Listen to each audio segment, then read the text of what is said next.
تبھی ایک حدیث میں پوچھا کہ یا رسول اللہ صلی اللہ علیہ وسلم، ایک عورت، اس کے 2 شوہر ہیں، پہلا شوہر فوت ہو گیا، انہیں ایک اور شوہر کر لیا، ظاہر اب آخرت کا تو 2 شوہر اس کے نام میں آ رہے ہیں، تو یہ دونوں میں سے کس کو ملے گی عورت؟ نبی نے فرمایا کہ اس کو اختیار دیا جائے گا، ایک روایت میں اس کو اختیار دیا جائے گا کہ پہلے کو اختیار کریے دوسرے کو، ایک یہ، اور دوسرا فرمایا ان دونوں میں جس کے اخلاق زیادہ اچھے ہوں گے وہ اللہ اس کو عطا کریں گے، جس کے اخلاق حسنہ ہوں گے اللہ اس کو یہ عورت عطا کریں گے۔ اب دیکھو یہ عبادت کا ذکر نہیں کیا کہ جو بڑا عابد ہوگا، تہجد گزار ہوگا، ذاکر شاغل ہوگا، بڑا نیک پارسا ہوگا، اللہ اس کو نہیں، ان میں اخلاق، کیونکہ دیکھو بعض دفعہ ایک شوہر نمازیں نہیں پڑھتا، روزے بھی ڈنڈے دار، نیکی عبادت میں ایسے ہی، لیکن بیوی کا اتنا اچھا شوہر ہے، ایسا ٹیک کیئر کرتا ہے، ایسی محبت کرتا ہے، بیوی نحال ہے، ایسے لگتا ہے جنت میں رہتی ہوں، تو اللہ کو وہ شوہر بہت پسند ہے، بنسبت اس کے جو بڑا عابد زاہد ہے، ہر وقت ناک کے اوپر غصہ کہ سارے جہنمی کنجر سجے کھبے، بیوی بھی جہنمی، بچے جہنمی، اور اپنے آپ کو جنت بنا کے پھرتا ہے، اللہ کو یہ پسند نہیں ہے۔ آپ اگر نمازیں روزے پڑھ رہے ہیں لیکن دوسروں کو جہنم کا سرٹیفکیٹ تو جاری نہ کریں، ان کے لیے بھی دعا کریں، آپ ان کے اخلاق حسنہ رکھیں، لیکن یہ ہوتا کیا ہے؟ فرمایا کہ نہیں، اللہ تبارک و تعالیٰ کہ جس کے اخلاق اچھے ہوں گے کل روز قیامت پہ اللہ تبارک و تعالیٰ اس کو وہ شوہر دیں گے، وہ بیوی دیں گے۔ اور اس کے بعد نبی نے فرمایا کہ یاد رکھ، اچھے اخلاق والے جنت کے درجے لے گئے، اچھے اخلاق والے جنت کے درجے لے گئے۔ معلوم کہ اخلاق حسنہ کی اتنی بڑی قیمت ہے کہ دنیا میں آپ کے اخلاق حسنہ ہیں، ہر ایک کے ساتھ محبت کے ساتھ، تواضع کے ساتھ، عاجزی کے ساتھ اور مسکراہٹ کے ساتھ پیش اگر آتے ہیں، اور آپ کے کلام اور قول سے کسی کو ایذا اور تکلیف نہیں پہنچتی، اللہ تبارک و تعالیٰ کے آپ سمجھیں جنت کے درجے آپ کو ملنے والے ہیں۔ اور دوسرا نبی نے ایک جگہ فرمایا میرے قریب کل روز قیامت میں سب سے زیادہ وہ لوگ ہوں گے جو تم میں سب سے زیادہ با اخلاق ہوں گے۔ اب بتائیے، اور ہم 2 دن تہجد پڑھ کے بندے نے بندہ ہی نہیں سمجھتے،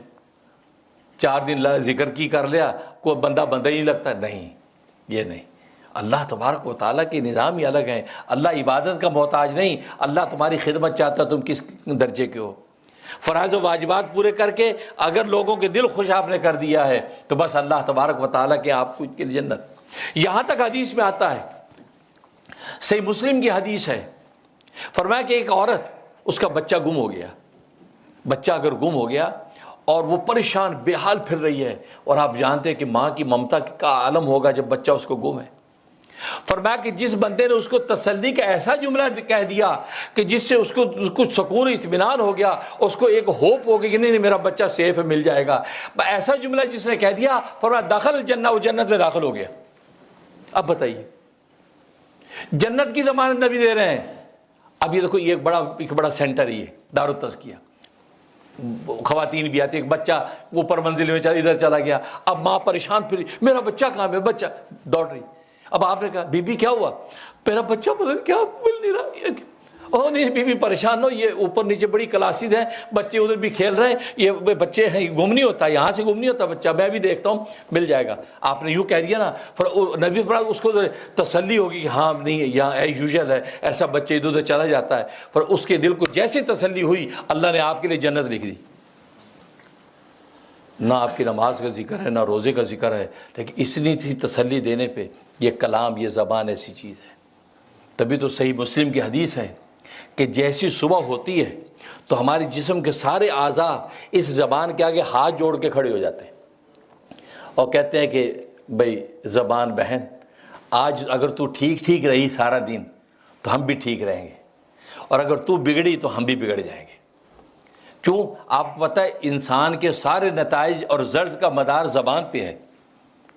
تو یہ سارے اعضاء ہاتھ جوڑ کے کہتے ہیں تو ٹھیک رہنا۔ کیا مطلب اگر تم نے کوئی ایسی الٹی بات کر دی اور پٹائی ہوئی تو پٹائی زبان کی ہوتی ہے، سر کی ہوتی ہے، زبان کی تو نہیں ہوتی نا، زبان بار کرتا کوئی وہ تو تھوڑے سر تے مارے گا، ٹانگا توڑے گا، اس لیے ٹانگے ہاتھ پر ہاتھ جوڑ دے، یار جے تو کوئی پٹھی گل کی نا کٹ سانو پیڑی ہے تو ٹھیک روی، یہ ہوتا ہے نا۔ اور اگر تم نے کوئی اچھی بات کی تو نفع کس کو ہوگا؟ اعضاء کو۔ اب آپ نے بہت اچھی بات کی تو شاباش کس کو ملتی؟ پیٹھ کو ملتی نا، شاباش، پیٹھ پہ ہاتھ، شاباش، سر کو چومتے ہیں، ماتھا چومتے ہیں، ہاتھ چومتے ہیں،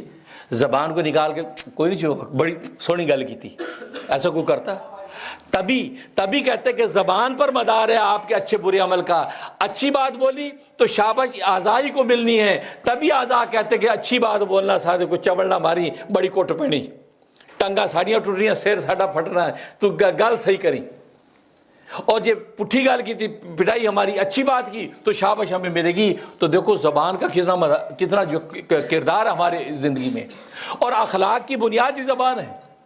کیونکہ آپ کے اخلاق کی حسنات اسٹارٹ ہی زبان سے ہوتے ہیں۔ سب سے پہلے اچھی مسکرا کے ملے، السلام علیکم، السلام، جی آئیے تشریف کیے، کیسے آنا ہو، سب ٹھیک ہے، ملنا کوئی خدمت ہے۔ اب یہ الفاظ بندے کو کیا مانوس کر دیتے ہیں، وہ کہتے ہیں ماشاءاللہ کیسا اچھا آدمی ہے، کہ اچھا استقبال کیا اس نے۔ اخلاق ایسا شروع زبان سے ہوتے ہیں، اس لیے فرمایا کہ دوسرے رشتے جو خدمت کے ہیں، وہ خدمت کے رشتوں کے اندر جو ہے کہ انسان کا کردار اخلاق حسنہ کے ذریعے سے